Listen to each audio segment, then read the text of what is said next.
Hi, I'm Mark Beretta.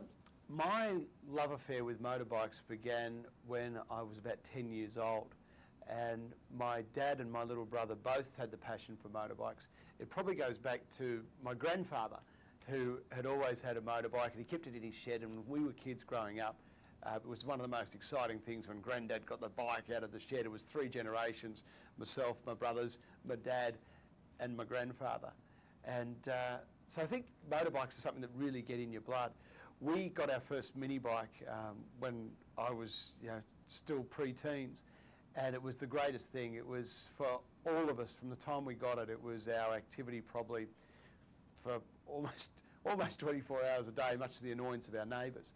But I realised many years on, after talking to Mick Doohan, that we actually started out on the same mini bike, just a little ag bike with a little motor and sort of big handlebars and a weird little homemade seat and a pull start. And Mick Doohan started out on the same thing. Not sure what happened to my riding career. But look, I think once you get motorbikes in your blood, once you've had them, and once you've watched these guys do what they do and got an appreciation for how incredible they are, you can't help but be in awe of them. And as a country, Australia has produced so many legends on the world stage, so many guys who are beyond just being great riders. They're titans of their sport. And while they're recognised overseas, quite often they're not highly acclaimed here at home. We sort of lose track of their careers. We've had as much success as far as world titles go in motorbikes around the world as we have in swimming. And yet, we probably hold our swimmers in a higher light than we do our motorbike riders. And these guys, these bike riders, take incredible risks. They always have, from the early guys at the turn of the century that went overseas and took the boat to England and competed in front of hundreds of thousands of people on cobblestones in little leather helmets and goggles and makeshift leather jackets and on wild machines, to the guys of today. What they put their bodies through and what they ask of themselves as far as courage and mental toughness and keeping the edge is not paralleled in many other sports. It's quite incredible.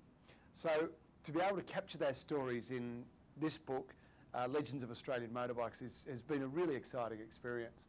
To sit down with Mick Doohan and recount his career to the point where he's laying up in a hospital and they're about to amputate his leg, and then somehow his doctor steps in and has the two legs grafted together so one brings the other back to life, is quite remarkable. And to sit with Mick in his own little personal museum where he's got the 5 bikes from his 5 world titles and his trophies and also all the bits and pieces from his reconstructed legs and braces and all the things that have held him together over the years, was quite incredible.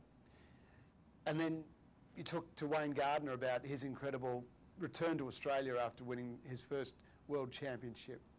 Barry Sheene, just a great man, a great legend of a knockabout bloke. There's no one I've spoken to who just doesn't love Barry Sheene.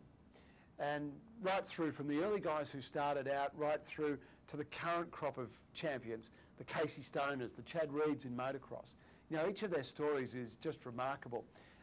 Chad Reed, now amongst our top 5 money earners in Australian sport, a motocross rider, a kid who started out with nothing in the back paddocks of the Hunter Valley, and his dad, who was a concrete contractor, built a block of land, got a block of land, built a track on it, really stretched the family budget and the resources, but believed in his son, and the end result is that Chad now is the greatest motocross rider we've ever produced and probably the greatest the world's ever seen, and a multi-millionaire.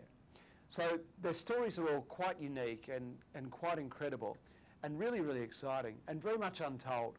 So that's the thing that we've tried to capture in Legends of Australian Motorbikes, these amazing stories. And if you love a good yarn and you love a bit of high-speed action and you admire someone who goes up against the odds, then I think there are a few good stories in here that will capture the imagination.